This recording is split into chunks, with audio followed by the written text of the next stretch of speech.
As long as there have been historical records, there have been records of plagues.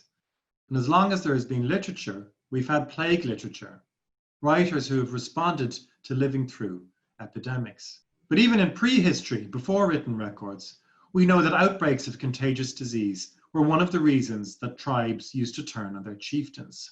Some of the mutilated bodies that sometimes turn up preserved at the bottom of Irish bogs are likely to be the corpses of tribal leaders whose people suffered from a plague. Like poor weather, failed crops, or sick animals, outbreaks of disease among people were one of the reasons that they killed their chieftains. The ancient Greeks also associated plagues with bad government. The earliest detailed account we have of a pandemic is of a disease that brought the city of Athens to its knees in 430 BC. The description of the plague by the historian Thucydides is one of the great pieces of ancient prose.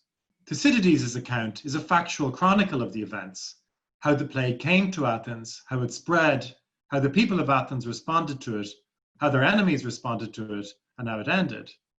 But there are also literary responses. Sophocles' tragedy, Oedipus the King, which we often know by its Latin name, Oedipus Rex, was first performed just after this plague had ended.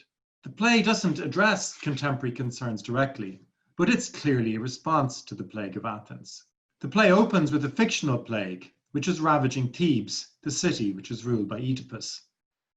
The search for the cause of this plague and the hunt for a cure is what inadvertently reveals the horrifying backstory of Oedipus the King himself. You probably know this story. It's that Oedipus has married his mother and killed his father, and the plague in the play is the way in which this information comes out. For the ancient Athenian audience, fresh from their own real-life plague, the implication of the play's opening was clear. Once you tell us that there's a plague in Thebes, we know that there must be something wrong with the king of Thebes. A pandemic in the population meant for the Greeks that there was something wrong with the government. Why this association between politics and plague? Plagues, after all, are natural phenomena, politics part of the world of humans. In part, I suppose, we can attribute it to simple superstition, to old associations and beliefs in divine punishment. But it's not the only reason. It's also because of what pandemics reveal about society. Pandemics make certain things about society visible that usually remain hidden.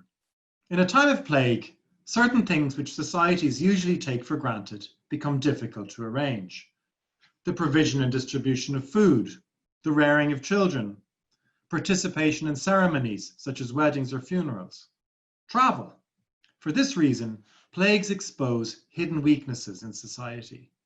They reveal our strengths as well, but especially they reveal our weaknesses. They show the cracks and fault lines in the social order. When the Greeks attributed a pandemic to the gods, we might think of it as an acknowledgement of a simple, brutal fact, which is that nature doesn't care about our plans.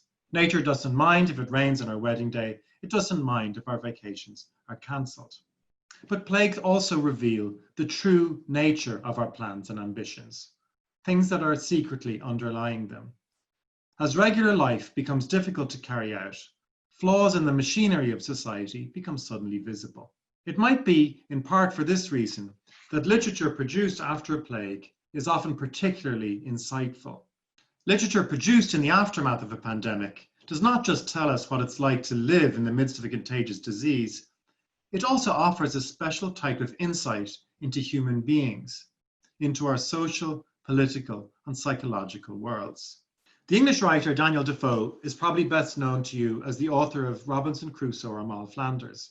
Defoe lived through a pandemic in his childhood, the Black Death of 1666. And in adulthood, he wrote a fictionalized account of it called Journal of the Plague Year. We're not going to read that on this course, but if you read it yourselves in your own time, you'll find all sorts of parallels with our own predicament. The constant mind-numbing attempt to understand what's going on through statistics is one example. But also the way in which the rich and poor experience natural disasters differently, or the variety of psychological responses that lockdown provokes. Another example of plague literature from 300 years before Defoe is Geoffrey Chaucer's Canterbury Tales, written at the end of the 14th century. Like Defoe, Chaucer lived through a plague in his childhood. The Canterbury Tales, written late in his life, is about a group of pilgrims who tell stories on their way to Canterbury Cathedral to give thanks for the ending of the plague. The Canterbury Tales offer a portrait of medieval England like nothing else. We get the full range of social classes, the relationship between the sexes, different professions, different forms of religious belief, different varieties of spoken English, and it's also work of tremendous psychological insight. Very little in the Canterbury Tales is about the plague itself. But I think it's not a stretch to say that the special vision of the human mind and the heightened vision of society that the Canterbury Tales offers is connected to the fact that plagues reveal things about ourselves and about the world that we would not otherwise be able to see.